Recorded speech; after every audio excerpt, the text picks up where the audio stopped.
সেখানে আমাদের শিশু ও নারী কল্যাণ দপ্তর তার কাছে ছিল প্রাথমিকভাবে, তাই তিনি আজকে আমার সাথে আছেন। এবং পরবর্তীকালে রাজ্য মন্ত্রিসভার সম্প্রসারণে শ্রীমতী মালতী রাভা রায় স্বাধীন দায়িত্বপ্রাপ্ত শিশু ও নারী কল্যাণ দপ্তরের মন্ত্রী হিসেবে দায়িত্ব পান এবং তার নেতৃত্বে বর্তমানে দপ্তর পরিচালিত হচ্ছে, তিনি আছেন। আমার সঙ্গে মুখ্য সচিব সম্মানীয় মনোজ আগরওয়াল, এসসিএস পদমর্যাদার আধিকারিক আমাদের অর্থ সচিব প্রভাত মিশ্র এবং শিশু ও নারী কল্যাণ দপ্তরের প্রধান সচিব মহোদয়া মৌমিতা বসু গোদারা, তিনি আমাদের মধ্যে আছেন। আমি তাদের পক্ষ থেকে আপনাদের অভিনন্দন জানিয়ে আমি কয়েকদিন আগে বলেছিলাম যে 17 তারিখ থেকে আমাদের তৃতীয় পর্যায়ে অন্নপূর্ণা যোজনার টাকা অ্যাকাউন্টে ট্রান্সফার শুরু হবে। আমরা যেহেতু সংকল্পপত্রে ঘোষণা করেছিলাম আমরা প্রথম জুন মাসে 28 লক্ষ বেনিফিশিয়ারিকে অনলাইন এবং অফলাইনের মধ্যে দিয়ে আমরা শুধু প্রোগ্রামটা লঞ্চ করিয়েছিলাম। পরবর্তীকালে আমরা নির্দিষ্ট তথ্য এবং ফর্মের ব্যবস্থা করি। এটা করার পিছনে অনেকগুলো কারণ ছিল। প্রথমত, সরকারি টাকা, এই সরকারি অর্থ সঠিক জায়গায় ব্যয় করা উচিত। সরকারি অর্থে নয়ছয় করার বা ফাইন্যান্সিয়াল ইনডিসিপ্লিন করার কোনো অধিকার কোনো মুখ্যমন্ত্রী, মন্ত্রী বা আধিকারিকের নেই। তাছাড়াও বিগত দিনের লক্ষ্মী ভান্ডার বলুন বা আমাদের সরকার আসার পরে অন্নপূর্ণা যোজনা, এটা সম্পূর্ণভাবে মহিলাদের একটি স্কিম। তার বয়স নির্দিষ্ট করা আছে 25 থেকে 60 বছর। সেক্ষেত্রে কোনো পুরুষের বা বয়সের 25 বছরের কম যারা, তারা পাওয়ার যোগ্য হতে পারে না। আমরা বিগত সরকার যখন প্রথম শুরু করে খুব অনিয়মিতভাবে প্রায় 9 মাস গেছে 500 টাকা করে ভাতা দিতে, এবং প্রতি মাসেই তাদের সংখ্যা এদিক ওদিক হয়েছে। ফাইনালি নির্বাচনের আগে তড়িঘড়ি করে 2 কোটির আশেপাশে কিছু সংখ্যা হবে, 1,500 টাকা করে ট্রান্সফার করা হয় মাত্র 2 মাসের জন্য। শেষের দিকে ওই এবং সেটা করতে গিয়ে আমরা দেখলাম যে আমরা যদি সকলকেই লিস্টটাকে কনভার্ট করে দিই অন্নপূর্ণা যোজনাতে, তাতে এসআইআর এর নাম বাদ গেছে, ভারতীয় নয় এমন লোকের নাম থাকবে, মৃত লোকের নাম থাকবে, পুরুষদের নাম তাতে থেকে যাবে। সেই কারণে আমরা নতুন সরকার স্বচ্ছতার ভিত্তিতে এই কর্মসূচি দেওয়ার ক্ষেত্রে আমরা ফর্ম চালু করি এবং আমাদের পোর্টাল চালু হয়, এবং জুলাই মাসে দ্বিতীয় পর্যায়ে যখন আমরা 1 কোটিরও বেশি মহিলার অ্যাকাউন্টে নেতাজি ইন্ডোর স্টেডিয়াম থেকে প্রোগ্রাম করে টাকা ট্রান্সফার করি, সেক্ষেত্রেও অনেক অভিযোগ আসে আমাদের কাছে, এবং অনেক মহিলারা বলেন যে আমি যোগ্য কিন্তু আমাকে দেওয়া হয়নি, ইত্যাদি ইত্যাদি। তাই আমরা আমাদের বিডিওদের সাহায্য নিয়ে জেলা শাসকদের নেতৃত্বে হাউস টু হাউস ভেরিফিকেশন যতটা সম্ভব এই সময়ের মধ্যে করি, এবং জুন এবং জুলাই মাসের 31 তারিখ পর্যন্ত পোর্টাল চালু ছিল আবেদনের।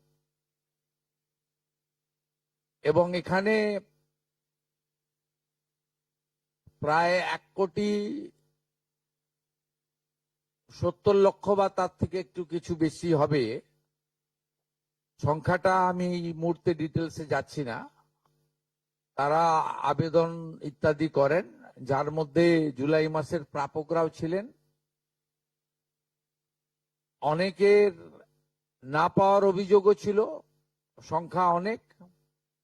আবার অনেকের বক্তব্য ছিল যারা পাওয়ার যোগ্য নয় তাদের দিয়ে দেওয়া হয়েছে। তাই আমরা মোটামুটি একটা ভেরিফিকেশনের কাজ করছি, যে কাজ আগামী কাল পর্যন্ত আমাদের চালাতে হবে। এর মধ্য দিয়ে ইতিমধ্যে যারা ভেরিফাইড হয়েছেন, সংখ্যাটা অনেক, গত মাসের থেকেও অনেক বেশি, তাদের অর্থ দপ্তর 17 তারিখ থেকে এত বিরাট এলাকা, বিরাট টাকা, 2-3 দিন লাগবে, অ্যাকাউন্টে ট্রান্সফার তারা করতে থাকবেন। তো এটা প্রতি মাসে হবে না, প্রতি মাসেই যারা ভেরিফাইড হলেন তারা মাসের দ্বিতীয় সপ্তাহে, আমি দেখছিলাম কিছুজন 1 তারিখ থেকেই বলতে শুরু করেছেন কখন ঢুকবে কখন ঢুকবে। মানে এরা মূলত আমাদের ভোট দেয়নি, আমাদের পরাজয় দেখতে চেয়েছিলেন, খুব কষ্ট হচ্ছে ওদের। কিন্তু আমরা সরকারি টাকা নয়ছয় করতে দেব না, আর যোগ্য প্রাপকদের চিহ্নিত করেই দেব, এবং আমরা এক্ষেত্রে কমিটেড। অর্থাৎ যে চুরি দুর্নীতি হয়েছে, যেমন বিগত দিনে আধার লিঙ্ক অ্যাকাউন্ট নম্বর দেওয়া হয়নি, সেলফ ডিক্লিয়ার অ্যাকাউন্ট নম্বরে দেওয়া হয়েছে। এর ফলে মহিলার টাকা পুরুষ পেয়েছে, অন্য লোক পেয়েছে, এখন গ্রেপ্তার হয়েছে বহু মানুষ। এই সব আছে, ডিটেলসে তো বলা যাবে না। আমরা মোটামুটি, আপনারা আমাদের শিশু ও নারী কল্যাণ দপ্তরের, এটা হচ্ছে নোডাল এজেন্সি, ইমপ্লিমেন্টিং এজেন্সি, তাদের 19/5/2026 তারিখে 2411-WCD নম্বর বিজ্ঞপ্তির মাধ্যমে তারা একটা মোটামুটি এসওপি দেয়, তার ভিত্তিতেই ভেরিফিকেশন হয়েছে। এবং এই ভেরিফিকেশনে যারা যোগ্য বিবেচিত হয়েছেন, বৈধ হয়েছেন, তাদের অর্থ 17 তারিখ থেকে প্রদান করা হবে। এর পরেও আমরা একটা অভিযোগ পোর্টাল রাখব, যে অভিযোগ পোর্টালে পরবর্তী সময়ে যে কেউ অভিযোগ করতে পারেন, এবং এই অভিযোগ নিষ্পত্তি করার জন্য আমরা সংশ্লিষ্ট ব্লকের বিডিওদেরকে বিশেষ দায়িত্ব, চিফ সেক্রেটারি দায়িত্ব ফিক্সড করে দেবেন। তারা হিয়ারিং নিয়ে একটা নির্দিষ্ট সময়ের মধ্যে নিষ্পত্তি করবেন। আমাদের যারা যোগ্য বিবেচিত হয়েছেন তাদের বয়স 25 থেকে 60 বছরের মধ্যে হতে হবে, আগেই বলা আছে। কেন্দ্রীয় বা রাজ্য সরকার, কোন বিধিবদ্ধ সংস্থা, সরকারি আন্ডারটেকিং, পঞ্চায়েত, পৌরসভা, সরকার, সরকারি সাহায্যপ্রাপ্ত শিক্ষা প্রতিষ্ঠান অর্থাৎ শিক্ষক, শিক্ষাকর্মী, স্থায়ী সরকারি চাকরিতে নিযুক্ত থাকেন, বা পেনশনার্স আসবে না যেহেতু 60 ঊর্ধ্ব, এটা ইরেলিভেন্ট, এরা এই বেনিফিটের মধ্যে পড়ছেন না। তাছাড়া যারা আয়কর প্রদান করেন, অর্থাৎ এখন আয়করের ঊর্ধ্ব সীমা হচ্ছে 12 লক্ষ টাকা বছরে, 12 লক্ষ টাকা পেরিয়ে গেলে আয়কর দিতে হয়। যে পরিবার আয়কর দেন, অর্থাৎ যার বাৎসরিক আয় 12 লক্ষ টাকা, সেই পরিবার এই কর্মসূচি অন্তর্ভুক্ত হওয়ার সুযোগ পাবেন না।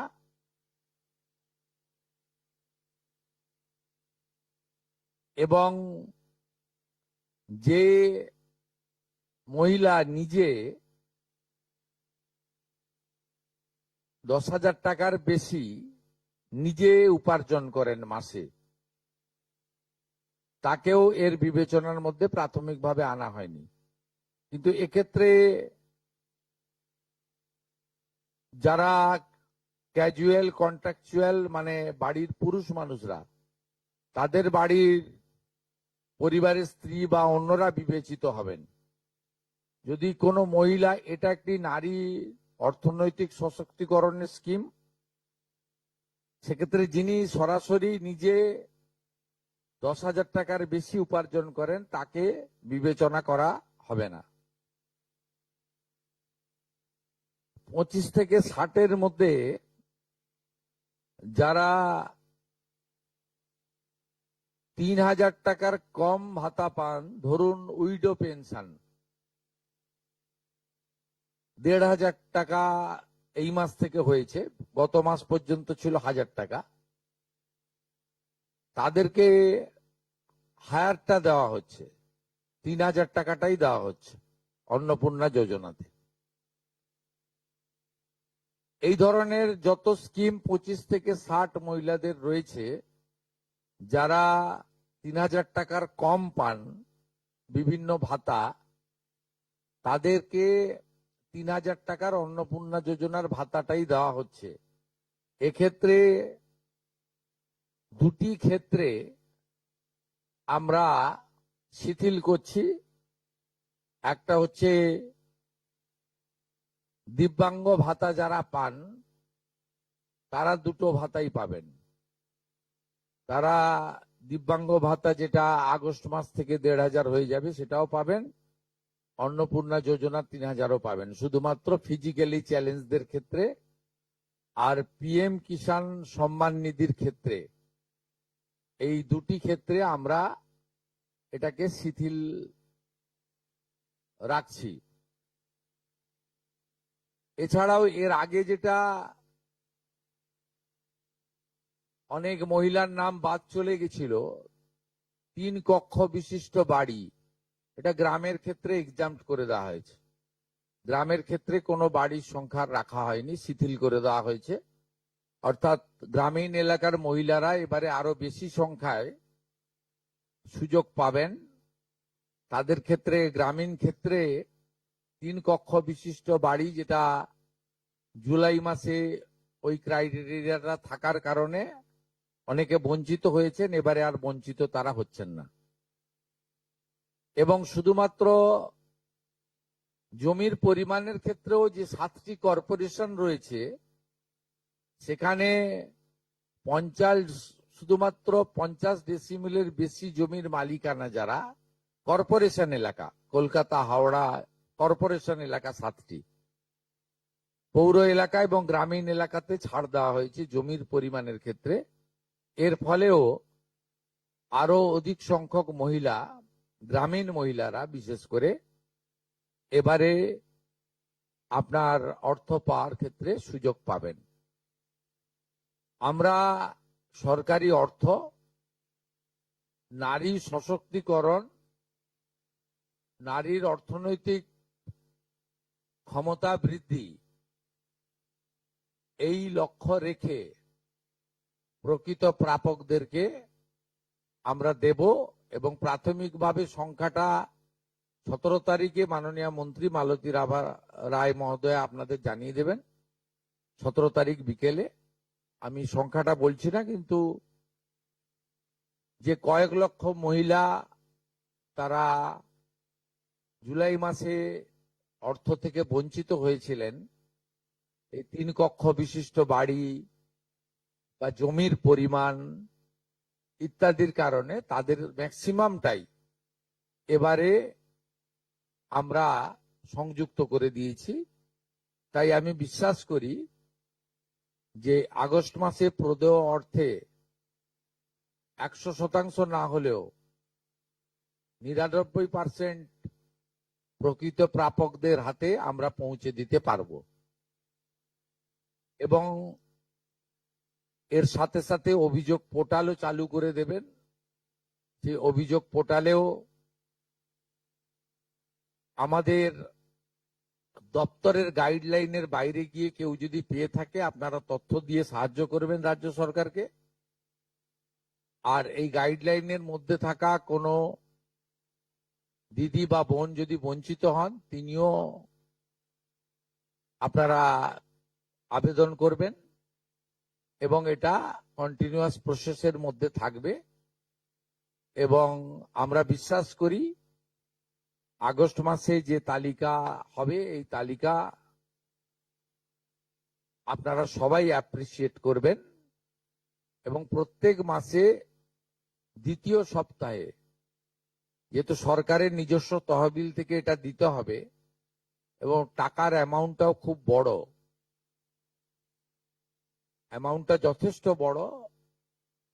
আমরা নিজেরাই 17 তারিখে ট্রান্সফার হওয়ার টাকার সঙ্গে 3000কে গুণ করলে নিজেরাই দেখতে পাবেন যে কত বিরাট পরিমাণ অর্থ সম্পূর্ণ পশ্চিমবঙ্গ সরকারের অর্থ থেকে দেওয়া হচ্ছে। আমরা অর্থ দপ্তরের সঙ্গে কথা বলেছি, তারা বিগত দিনেও যে সরকারের 500 প্রথম, পরে 1000, 2 মাসের জন্য 1500 যে স্কিম ছিল তাতেও মাসের দ্বিতীয় সপ্তাহে দিতেন মোটামুটি 10 থেকে 15 তারিখের মধ্যে। এক্ষেত্রেও প্রত্যেক মাসে 10 থেকে 15 তারিখের মধ্যে যারা বৈধ প্রাপক হিসেবে চিহ্নিত হলেন তারা পেয়ে যাবেন। এইটা ক্লিয়ার করলাম এবং আপনাদের সরকার আপনাদের পাশে আছে।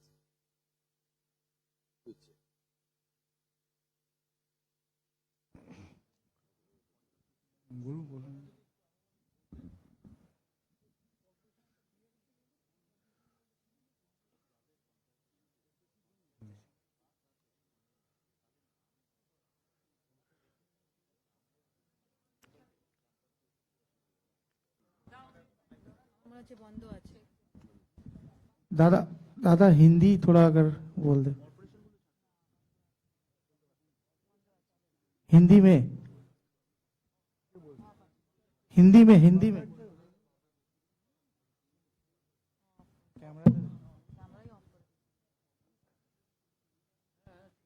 दादा हिंदी में थोड़ा अगर दो लाइन बोल। হ্যাঁ हिंदी हिंदी में স্যার थोड़ा- একটা বলার একটা প্রশ্ন ছিল। एक तो हिंदी थोड़ा हिंदी में बोल दीजिए दादा, 2 लाइन। হ্যাঁ প্রশ্নটা হচ্ছে যে একটি পরিবারে, স্যার এক প্রশ্ন করব। হ্যাঁ যেটা হচ্ছে পরিবারে কজন পেতে পারে, ধরা যাক মা, ছেলের বউ বা মেয়ে একই পরিবারে, তো এরা যদি এই আমাদের যে বেনিফিশিয়ারি, গাইডলাইন আছে গাইডলাইনের মধ্যে যারা পড়বেন তাদেরকেই দেওয়া হবে। আপনার তো এই সরকারি আপনার যে গাইডলাইন নির্দিষ্ট করে দেওয়া হয়েছে সেই গাইডলাইনের মধ্যে পড়বেন। কোন পরিবারে একজন হতে পারে, একাধিক ব্যক্তি হতে পারে, যে গাইডলাইন নির্দিষ্ট করা হয়েছে শিশু ও নারী কল্যাণ দপ্তর থেকে, সেই গাইডলাইন অনুযায়ী তারা পাবেন। ধন্যবাদ। সরকারি কর্মচারী, আয়কর প্রদানকারী ও যে মহিলা নিজে 10,000 টাকার বেশি রোজগার করেন তারা বাদ দিয়ে। दादा थोड़ा हिंदी में बोल दे 2 लाइन और नेशनल। মাননীয় মুখ্যমন্ত্রী, বলছিলাম ওই কর্পোরেশনের যেটা বললেন 50 ডেসিমিলের যে বিষয়টা, ওটা যদি আরেকবার বলেন, আর ওই 3 কক্ষের বিষয়টা ওটা আমরা একটু। 7টি কর্পোরেশন এলাকায় যারা হাফ একরের বেশি জমির ল্যান্ডলর্ড, এটা বিগত যে স্কিমে এটাতে পৌর এলাকা বলেছিল, আমরা গ্রামীণ মানে জেলার পৌর এলাকাগুলোকে এক্সাম্পট করে দিয়েছি। কলকাতার ক্ষেত্রে 50 ডিসমিল জায়গার মালিক যিনি আছেন, আশা করি সেটিতে তার বাড়ি থেকে 3000 টাকা ডিমান্ড করবেন না। স্যারেন্ডার অপশনও আছেন, যারা মনে করেন যে আমরা সরকারি এই টাকাটা নেব না, স্যারেন্ডারও করতে পারেন। दादा हिंदी में अगर 2 लाइन बोल दे स्मॉल फॉर नेशनल। देखिए हिंदी में तो नहीं है, हमारी मैनिफेस्टो में है कि आप लोग नारी सशक्तिकरण और उनका फाइनेंशियल इम्प्रूवमेंट के लिए हम लोग 3000 रुपया करके अन्नपूर्णा योजना के अंदर देगा। पहले मंथ में 26 जून 28 लाख लोग को मिला, 1 करोड़ से ज्यादा मिला जुलाई महीने में। इस महीने में 17 अगस्त से हमारी जो गाइडलाइन क्राइटेरिया है उसके ऊपर जो वेरिफिकेशन हुआ है, 10 जुलाई तक वेरिफिकेशन पूरा कंप्लीट हो गया है। 31 जुलाई तक पोर्टल चला। उसका बाद भी जो वेरिफिकेशन में आएगा उसको मिलेगा। थोड़ा जो हमारी पहले क्राइटेरिया था उसमें रिलैक्सेशन में हम लोग दे दिया, खास करके ग्रामीण क्षेत्रों में हमारी दीदी बहन को मिले, यही हमारी लक्ष्य है। उसका साथ साथ हर महीने सेकेंड वीक के अंदर 15 तारीख के अंदर रुपया अकाउंट में जाए, ये अर्थनैतिक जो फाइनेंशियल व्यवस्था भी होना चाहिए। ये दोनों मिला के हम लोग थोड़ा एक्सरसाइज किया है। आज कंसर्निंग डिपार्टमेंट का जो मिनिस्टर है मालती राबा रॉय और सीनियर एक मिनिस्टर है अग्निमित्रा पाउल, चीफ सेक्रेटरी का प्रेजेंस में हम लोग इसका प्रेस कॉन्फ्रेंस के द्वारा इसको क्लियर किया है, इसका जानकारी सबको दिया है। 17 अगस्त से मिलने वाला है और हर महीने सेकेंड वीक जिनका क्राइटेरिया फुलफिल हो गया है, वेरिफिकेशन कंप्लीट हो गया है, उनको रुपया ट्रांसफर हो जाएगा। इन कंप्लेन का भी एक आपने ऐप लॉन्च की बात की है कि किसी का कोई शिकायत हो तो उसको लेके भी थोड़ा एक लाइन। देखिए, ये बहुत सारे सरकार का प्रोग्राम पहले मध्य प्रदेश से शुरू हुआ, लाडली बहन, उसका बाद आसाम में शुरू हुआ, उसका बाद बंगाल में शुरू हुआ 500 रुपया, उसका बाद हरियाणा में हुआ, महाराष्ट्र में हुआ। आप सब सरकार के देख लीजिए, ये वेरिफिकेशन, कॉम्प्लेन, सजेशन, कॉम्प्लेन और आपका वेरिफिकेशन पोर्टल, एप्लीकेशन पोर्टल, ये ऑनगोइंग है। हम लोग जब 17 को रुपया ट्रांसफर हो जाएगा, उसका बाद 21, 22 से एक पोर्टल चालू होगा जिसमें शिकायत आ सकता है। जिसको मिला है, क्राइटेरिया तोड़ के मिला है, तो उसके खिलाफ भी कॉम्प्लेन हो सकता है। और क्राइटेरिया फुलफिल होने का बाद जिसको नहीं मिला, वो भी अपने अपील रख सकता है। इससे कॉन्टिन्यूअस प्रोसेस चलेगा। लेकिन मेरा विश्वास है 99% जो हमारी जेन्युइन एप्लीकेंट है उसको कवर हो गया है। 10 जुलाई तक वेरिफिकेशन 100% हो गया है और 11 जुलाई से 31 जुलाई, ये 20 दिन का पूरा वेरिफिकेशन नहीं हुआ है। उसमें कुछ हुआ है, कुछ बाकी है, वो चलते चलते ठीक हो जाएगा। স্যার একটাই প্রশ্ন স্যার, আপনি অনেক ছাড় দিয়েছেন, কিন্তু গ্রামের দিকে যারা সরকারি চাকরি করেন তার স্ত্রী এইটা কি আবেদন করতে পারবেন অন্নপূর্ণা যোজনায়? সরকারি চাকরি করেন, সে শিক্ষক হতে পারেন বা পার্মানেন্ট সরকারি কর্মচারীর ক্ষেত্রে তো তার স্ত্রীর কথা বলছি স্কিম নেই স্যার। তার সরকারি কর্মচারীর ক্ষেত্রে তো যে স্থায়ী সরকারি কর্মচারী তিনি পাবেন না, আমি সেটা বলছি না স্যার, মানে তার স্ত্রীকে মানে পাবে কি? ক্যাজুয়াল পার্ট টাইম এরা পাবেন তো স্যার। আমি সরকারি কর্মচারী বলছি না, যারা যারা ক্যাজুয়াল কন্ট্রাকচুয়াল পান, নট পার্মানেন্ট, তাদের পরিবারের ক্ষেত্রে কোনো বাদ নেই, সবাই পাবে। পার্মানেন্ট কোনো আমি ক্যাটাগরির কথা বলবো না। পার্মানেন্ট যিনি করেন, পার্মানেন্ট চাকরি যিনি কেন্দ্র বা রাজ্য সরকারের, তিনি পাবেন না।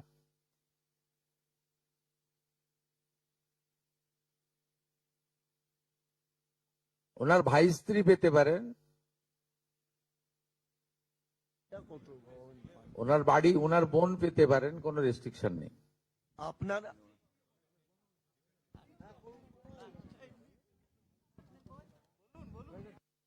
বলুন।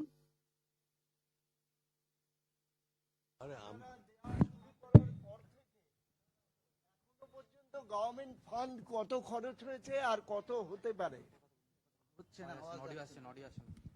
আপনারা গুণিতক করে দেবেন। প্রথম মাসে 28 লক্ষ গুণিতক 3000, দ্বিতীয় মাসে 1,19,00,000 গুণিতক 3000। এই মাসে 17 তারিখ বিকালে মালতীদি বলে দেবেন কত, গণিতক 3000 করে দেবেন। আমরা 8 মাসের জন্য বাজেটে 35,000 কোটি টাকা রেখেছিলাম। আমাদের মনে হয় এই 8 মাসে 48 থেকে 50,000 কোটি টাকা দিতে হবে।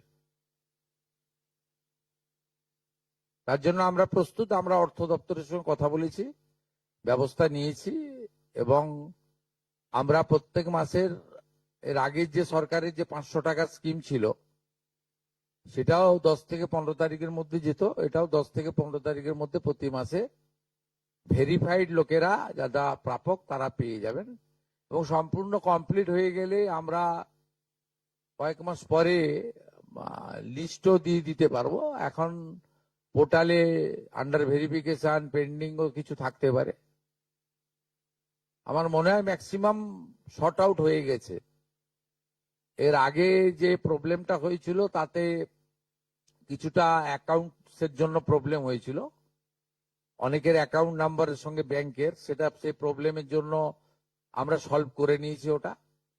তারপরে 3 কক্ষ বিশিষ্ট বাড়ি, এটা সম্পূর্ণ গ্রামীণ ক্ষেত্রে আমরা এক্সাম্পট করে দিয়েছি। তারপরে 50 ডিসিমল জমি অনলি কর্পোরেশনে অ্যাপ্লিকেবল, অন্য জায়গা ছোট মিউনিসিপ্যালিটির ক্ষেত্রেও এক্সাম্পট করে দেওয়া হয়েছে। আর জিএসটি যেটা সেটাও এক্সাম্পট করে দেওয়া হয়েছে। অতএব অনেকগুলোই এক্সাম্পট করে দেওয়া হয়েছে। আমার মনে হয় ম্যাক্সিমাম লোকজন কভার করে যাবেন। তারপরেও যদি কেউ থাকবেন, অভিযোগ পোর্টাল থাকবে, সব সরকারে আছে। আপনি আগের সরকারের লক্ষ্মীর ভান্ডারেও দেখবেন একইভাবে অভিযোগ পোর্টাল ছিল, তাদের দুয়ারে সরকারে অভিযোগ তারা নিতেন, মুখ্যমন্ত্রীকে বলো কমপ্লেন নথিভুক্ত হতো। আপনি মহারাষ্ট্র দেখবেন, মহারাষ্ট্র 2000 টাকা করে দেয়, অ্যাপ্রক্স 1.5 কোটি মহিলা পান। সেখানেও দেখবেন পোর্টাল চালু আছে, আপনার কমপ্লেন পোর্টাল। অন্য সরকারগুলোর ক্ষেত্রেও ডাউনলোড করে দেখে নিন, সমস্ত জায়গায় পোর্টাল এবং অভিযোগের সিস্টেম চালু থাকে। ইটস এ কন্টিনিউয়াস প্রসেস, এবং রেকটিফিকেশন হতে থাকে, ইনক্লুশন এক্সক্লুশন হতে থাকে।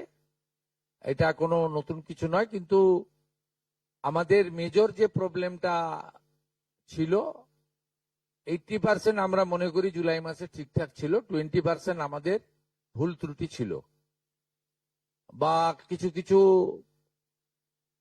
ক্রাইটেরিয়াতে শিথিল করা দরকার ছিল। আমরা মনে করেছি যে শহরের ক্ষেত্রে এবং গ্রামের ক্ষেত্রে পার্থক্য, সেটা গ্রামের ক্ষেত্রে আমরা অনেকটা শিথিল করে দেওয়ার ফলে, বা ছোট মিউনিসিপ্যালিটি গুলোর ক্ষেত্রে এবারে আমার মনে হয় ম্যাক্সিমাম শর্ট আউট হয়ে যাবে।